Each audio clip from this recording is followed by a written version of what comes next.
Et à tous, merci d'être là. Donc, je vais commencer par reconnaître que le lieu où on se rejoint ce soir est un lieu ancestral traditionnel de la nation Kanien'kehá:ka, qui a longtemps servi de lieu de rencontre entre les nations et les peuples. Ensuite, je vais enchaîner avec un avertissement de contenu. Donc, puisque je vais parler de censure en ligne, je vais utiliser des exemples, souvent de choses qui ne sont pas censurées, qui peuvent être assez violents et opprimants. Donc, il va y avoir du sexisme, un peu de racisme, de la transphobie et des discours violents. Donc, soyez à l'aise de quitter si jamais vous trouvez ça difficile pour quelque raison que ce soit. Donc, on se lance tout de suite avec une expérience personnelle, donc qui va informer beaucoup de la discussion aujourd'hui. Donc, au début de décembre 2017, ma superviseure, Karen Eltis, a partagé avec moi, parce qu'on partage ce qui va dans les médias qui a rapport avec mon sujet, l'article du Guardian qu'on voit ici, qui explique que certaines femmes qui ont utilisé l'expression « men are scum » ou l'équivalent, donc en Amérique du Nord, on voit plus souvent « men are trash », donc les hommes sont des ordures ou une variante, ont reçu des blocages de Facebook de 30 jours. C'était souvent des célébrités, des gens connus. Ça s'est fait dans la foulée de l'utilisation récente du hashtag #MeToo, donc des femmes qui, par désarroi, par outrage avec ce qui se passait avec tout ce qu'on découvrait sur les hommes dans les milieux de travail, manifestaient souvent leur désarroi de cette manière et par la suite se faisaient censurer. Donc, par curiosité et aussi parce que je ne suis pas d'accord avec ce genre de censure, j'ai fait mon propre test. Donc, on voit un extrait de ce que j'ai publié sur Facebook et sur Instagram. Donc, j'ai mis exactement cette capture d'écran-là sur Instagram. Très rapidement, cet affichage-là, cette publication-là a été censurée. Donc, on l'a enlevé des deux plateformes. Ce qui est intéressant de noter, juste parce que vu que je l'ai vécu, je peux vous donner des détails sur ce qui se passe exactement. Facebook m'a donné l'information. Donc, je me suis reloguée sur Facebook et on m'a informé cet affichage-là spécifiquement, nous l'avons descendu parce qu'elle ne respecte pas nos lignes directrices communautaires. Instagram, c'est plus opaque. Quand on se reconnecte à Instagram, il nous informe quelque chose que vous avez affiché a été censuré. Et l'image est embrouillée, c'est pas possible de savoir exactement c'est quoi. Pour moi, c'est pas problématique de manière générale parce que je suis pas si prolifique sur ces réseaux. Je remets la même image et très rapidement censurée sur les deux plateformes. La première chose qui se passe, c'est mon blocage de 24 heures sur Facebook. Donc, je peux voir tout ce qui se passe dans mon Facebook, je peux pas commenter, je peux pas interagir.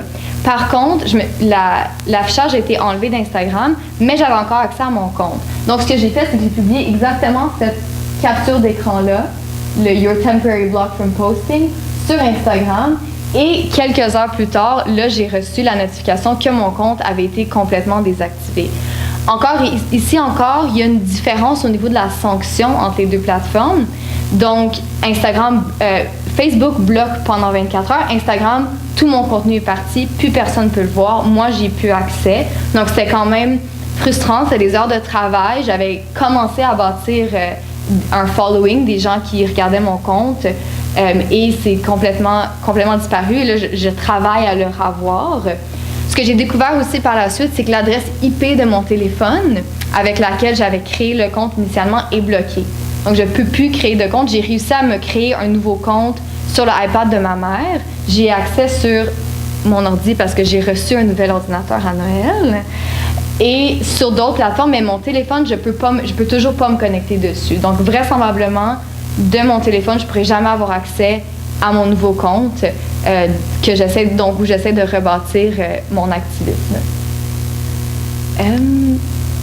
Donc, je vais me garder pour un petit peu. Donc, c'est frustrant. Et là, il y en a peut-être qui vont dire, effectivement, mais en même temps, dire que les hommes sont des ordures, c'est pas fin, ça peut déranger des gens, peut-être que ça devrait pas être sur Internet, des discours comme ça. Il y a certaines personnes qui sont allées jusqu'à dire que c'était haineux.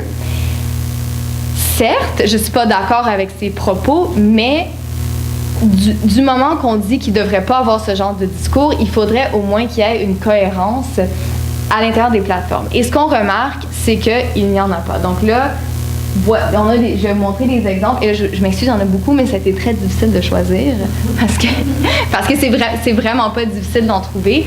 Donc, des exemples de choses qui sont tolérées par les plateformes. Donc, en premier, ici, on a 2 personnes qui traitent les féministes de vaches. Donc, selon moi, c'est au même niveau que traiter les hommes d'ordures. Ça se ressemble quand même. Moi, j'ai été censurée. Ça, c'est ce qui est permis. Et je veux juste attirer votre attention, dans les commentaires ici, on va à un niveau de violence un peu plus élevé parce que ça dit « death to feminists ».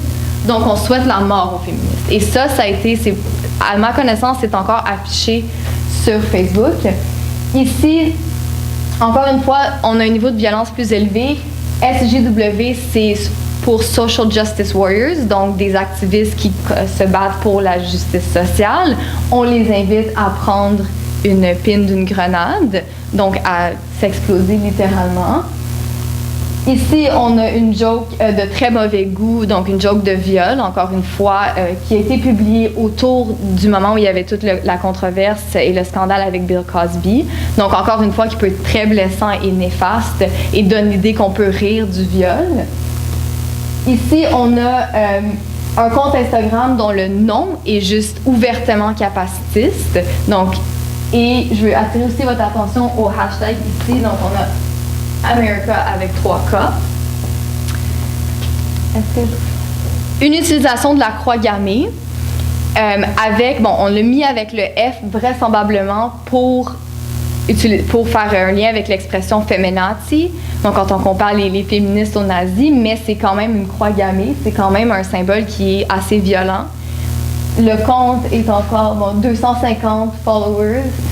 Et ça, j'ai fait ces recherches-là début janvier. Donc, c'est quand même assez récent, étant encore sur Instagram. Et mon exemple préféré, c'est évidemment La Meute, donc un groupe québécois qui est raciste, xénophobe, islamophobe, fait preuve de beaucoup de sexisme et de misogynie envers les femmes musulmanes. Donc, on leur permet d'avoir une page publique qui a 16 790 followers. Moi, je rappelle que mon compte Instagram en avait 100. Donc, même si ça dérangeait des gens, j'en dérangeais pas tant que ça. Et La Meute a aussi son compte privé que j'espère pouvoir infiltrer un jour.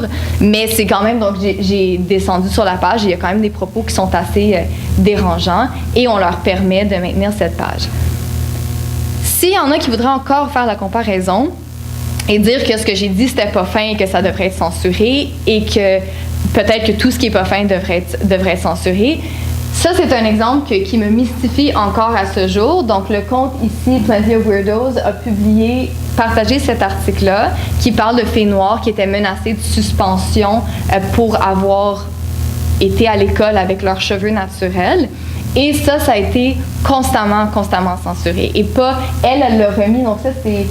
Si on lit le commentaire, on voit qu'elle demande à Instagram pourquoi son compte est censuré. Fait que donc, c'est pas le premier affichage. Et il y a d'autres comptes féministes qui ont aussi essayé de partager la même histoire et ça a été descendu à chaque fois. On sait toujours pas pourquoi.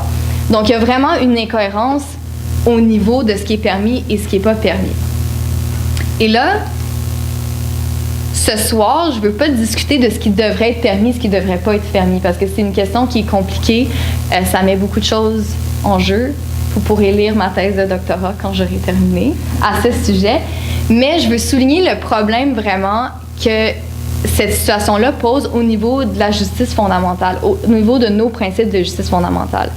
Donc, au Canada, on requiert en droit qu'il y ait une certaine prévisibilité, une certaine clarté. Donc, en common law, ça se manifeste par le stare decisis. En droit civil, on suit les jugements, mais aussi on préfère codifier la loi. Donc, on accepte que nos comportements soient régulés. On accepte d'être sanctionnés si on diverge des comportements acceptables, d'autant qu'on sache quand et comment on va se faire sanctionner. Et c'est d'autant plus le cas lorsqu'il vient le temps de limiter nos droits et libertés fondamentaux, incluant la liberté d'expression. Et le problème avec les plateformes, c'est qu'elles limitent la liberté d'expression grandement. Et ça ne devrait pas être le cas, il devrait y avoir plus de transparence. Donc, l'idée que le droit doit être prévisible, qu'il faut qu'il y ait une certaine prévisibilité quand on limite les droits et libertés, normalement, ça s'applique à l'État. C'est ça, traditionnellement, c'est pour ça que ça existe. Par exemple, la Charte canadienne s'applique à l'État. Mais je pense qu'il faudrait élargir ce champ de compétences en considérant la particularité de ces plateformes-là. Parce que l'expression en ligne tend vers l'universalité. En Amérique du Nord, au moins, s'exprimer en 2018, ça veut aussi dire s'exprimer en ligne. Donc, dire que quelqu'un est libre de s'exprimer sauf en ligne, ça revient un peu à dire qu'une personne n'est pas libre de s'exprimer. Et je dis en ligne, mais je veux dire sur les plateformes les plus populaires spécifiquement. Parce que c'est des plateformes qui sont tellement importantes pour communiquer, pour diffuser du savoir et de l'information, qu'on ne peut pas dire que quelqu'un est libre de s'exprimer en ligne si elle n'est pas libre de s'exprimer sur Facebook, Twitter, Instagram, etc. Mais c'est pas mal celles-là qui sont importantes. Et ces plateformes-là et l'expression en ligne sont nécessaires pour l'accès au pouvoir. Donc, on peut difficilement imaginer quelqu'un qui voudrait avoir de l'influence, que ce soit une personne physique, morale, une entreprise, une politicienne qui voudrait avoir de l'influence en 2018 sans exister sur ces plateformes-là. Donc, c'est absolument nécessaire en 2018 d'avoir une existence en ligne et limiter l'expression en ligne, ça revient à limiter l'expression tout court. On arrive à la même conclusion si on considère les objectifs de la liberté d'expression. Un des objectifs de la liberté d'expression, ça a toujours été de protéger les voix dissidentes. Donc, de s'assurer que l'État n'abuse pas de son pouvoir pour faire taire les gens, celles et ceux qui voudraient critiquer l'État. Mais ça devrait s'appliquer à toute relation de pouvoir. Donc, il faut éviter, par exemple, que le patriarcat abuse de sa position dominante pour faire taire les activistes, les féministes, de la même manière qu'il faudrait éviter que les Blancs utilisent de leur pouvoir pour faire taire les activistes qui voudraient défaire la suprématie blanche. Et on a l'impression que c'est ça qui se passe en ligne d'abord, ce qui est très alarmant. Mais même avant ça, il faudrait savoir ce qui se passe. Donc, ce que je veux vraiment souligner ce soir, c'est qu'on n'a aucune idée comment ces décisions-là sont prises, qui sont extrêmement graves au niveau de la liberté d'expression, comme je viens de l'expliquer. Donc, si on regarde les exemples que j'ai fournis précédemment, on n'a vraiment aucune idée pourquoi certains discours sont censurés, pourquoi certains discours ne le sont pas. Et ce qu'on a l'impression de comprendre, surtout si on lit les Facebook Files, je vous invite tout le monde à aller fouiller là-dedans, c'est le Guardian qui a fait une grande investigation sur Facebook, qui a découvert de nombreuses choses. Et ce qu'on a l'impression, c'est que même les gens à l'interne qui prennent les décisions ne savent pas vraiment comment les décisions sont prises. Mais donc là, ici, il adresse toutes sortes de discours problématiques et Facebook, c'est pas vraiment comment faire, c'est pas vraiment comment gérer. Et ce qui est intéressant aussi, c'est les modérateurs. Donc, quand c'est pas l'algorithme, quand c'est des personnes qui prennent les décisions, savent pas vraiment non plus comment prendre les décisions. The Guardian a obtenu la présentation qu'il donne lors de la formation. Et ça, c'est un extrait de la formation. Donc, où il y a les X rouges, c'est pas permis, il faut l'enlever. Où il y a les X verts, les crochets verts, on le permet. Personnellement, si vous m'aviez montré la liste sans les crochets, j'aurais pas pu déterminer qu'est-ce qui devrait être permis, qu'est-ce qui devrait pas être permis. C'est difficile à dire. Ici, ils ont l'air de dire que c'est un appel crédible à la violence. Et c'est pour ça que c'est censuré. Donc, mais tout le reste de la présentation aussi, donc si vous allez voir, The Guardian a publié toute la présentation, on voit que c'est vraiment pas clair, c'est vraiment difficile à déterminer. Et ce qu'on constate, c'est que même les gens à l'interne ne savent pas vraiment quoi censurer, quoi pas censurer. Et j'aurais tendance à dire que c'est pareil sur les autres plateformes, parce qu'une fois de temps en temps, il va y avoir un scandale, quelque chose qui n'aurait pas dû être permis va être permis. Donc, l'exemple le plus récent, c'est Logan Paul au Japon. Donc, il y a une vidéo totalement outrageante qui a été permise sur YouTube et les modérateurs l'ont permis et on ne sait pas trop pourquoi. Et c'est vraiment le « on ne sait pas trop pourquoi » qui est pertinent. Ce que je voulais souligner ce soir, c'est qu'on enfreint gravement la liberté d'expression. Il y a des fortes raisons de croire qu'on enfreint particulièrement la liberté d'expression des activistes, des gens qui tentent de défaire les systèmes de privilèges de pouvoir qui existent encore aujourd'hui. Et il faut demander plus de transparence de la part de ces plateformes. Donc, elles ne peuvent plus se cacher derrière leur statut d'entreprise privée ou public dans le cas de Facebook et dire qu'on est des entreprises privées, on a le droit de faire ce qu'on veut parce que leur universalité leur donne un statut particulier. Ils sont un lieu primaire d'expression et pour cette raison, il faut qu'on demande le même genre de clarté qu'on demande à l'État quand vient le temps de limiter notre liberté d'expression.